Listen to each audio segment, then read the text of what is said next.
Okay, so part two, right?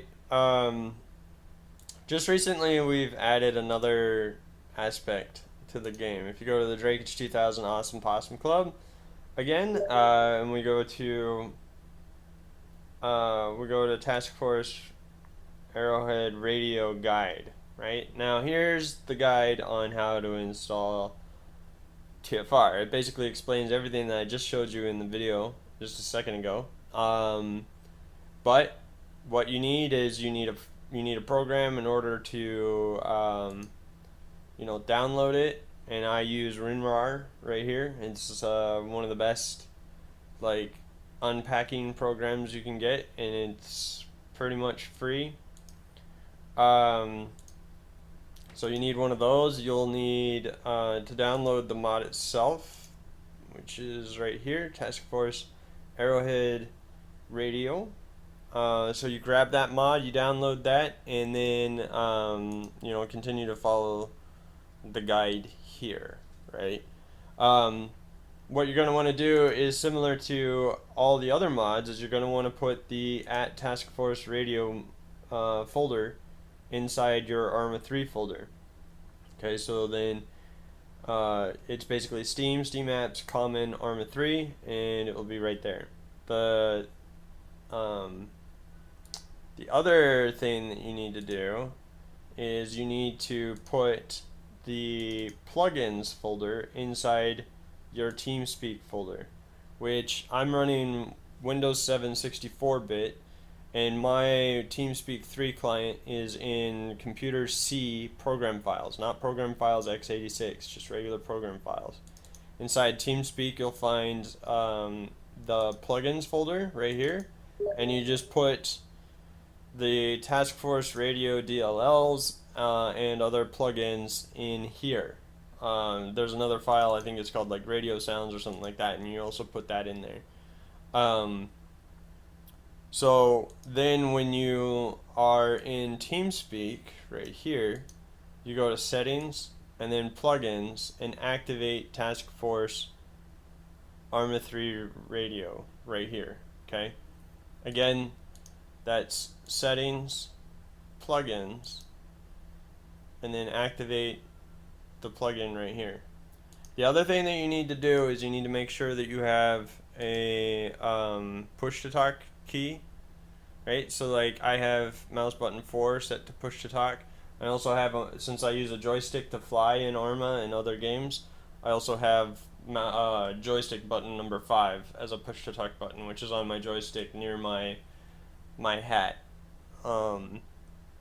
So you can use that, and then you just connect to the TeamSpeak server and you're good to go. So the other thing is, inside the game we use different radio channels, right? This is going to be like a really short guide on like how to install it, because it's all there for you in the group, and you can, if you can't figure it out, then you have issues. So ARMA 3, right? Let me show you the radio itself real quick.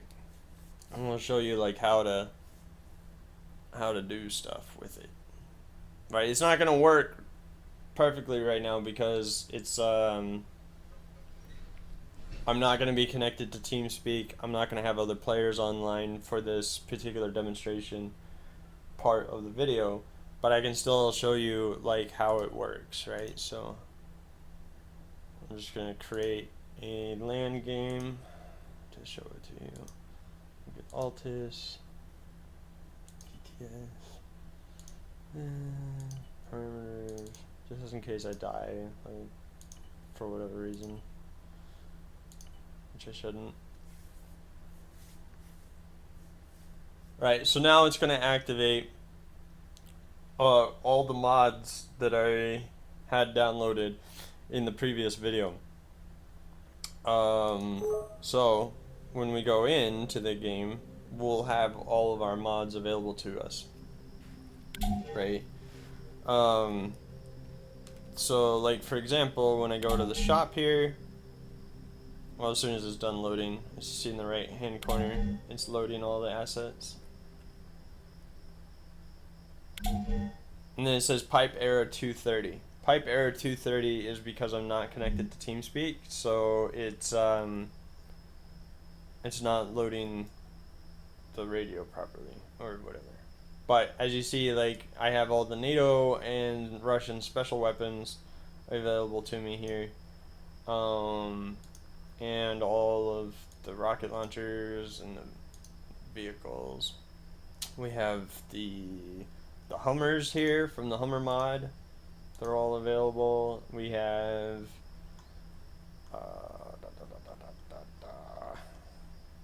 oh, it's probably under aircraft. We have the F-18s here from the F-18 mod. We have the Corsairs from the Half M mod. Those are all available.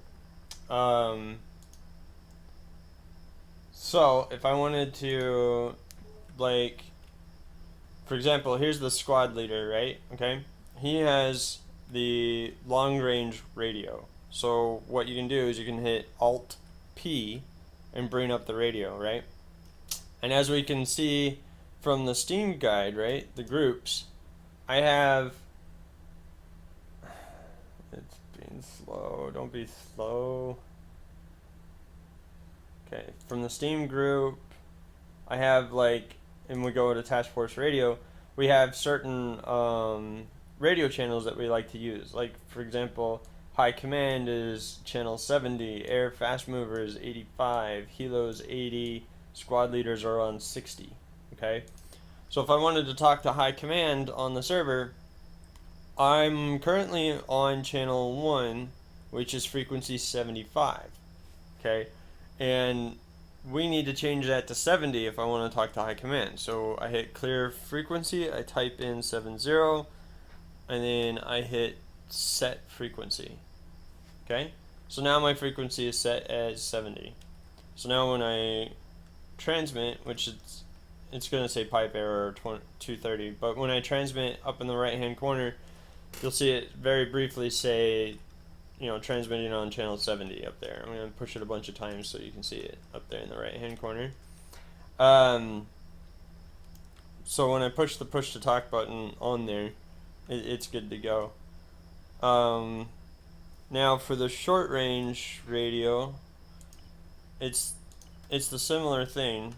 So you open it up, right? Here's the shorthand radio. You can move it around on your screen if you need to. And you can even set stereo settings, so you can do left ear only, right ear only, or both left and right. Just keep clicking that button until it changes it. Change your channels. But if I wanted to be able to talk to command, but all I had was a short range radio, clear the frequency, again type in 70, and hit set frequency. And now I can chat on channel 70 with this radio. If you hit just regular caps lock, it's going to talk on the shorthand radio. If you do control caps lock, it'll do the long range radio. And that's pretty much it. The rest of the stuff is available to you right here. If you go to the Steam discussion forum, you'll find the, you know, how to change all your stuff, how to use them. The various key bindings available to you are all available here. For those of you who are on YouTube and not a part of my community, you know, of course, go ahead and join, but you can always come to radio.task/ or whatever -force .ru/English if you speak English, or Russian or Slavinsky, whatever you they have a few of them available, and you can find all the buttons available to you here, or you can pause my video and get them yourself. So anyway, those are the quick, down and dirty little tutorials, and I hope that you've enjoyed and that they were educational for you and that you learned something. And yeah. Oh, one more thing I forgot to mention. I just remembered. Blah, blah, whatever. When you're in the game, right? One of the things that we noticed last night when we were testing out the radio is that you're going to want to unbind your double tap caps lock push to talk button. Okay, so go to hit, when you're in the game, hit, or you can do it on the regular menu too, I guess, but hit configure controls and then go to multiplayer, and you'll see voice over net, right? You see voice over net. It will be set as double tap caps lock, and you want to unbind that. So you just go to voice over net, you click on double tap caps lock, and you click delete, then you click OK to save your settings, and then click continue, and you're good to go. The reason for that is because sometimes when you're like, sometimes your computer will accidentally think that you've double tapped caps lock, and then you'll be transmitting over the net the whole time, and it will be rather annoying for all the other players. Anyway, again, I hope that you learned something. I hope that this was educational for you, and I hope to see you in game. Later.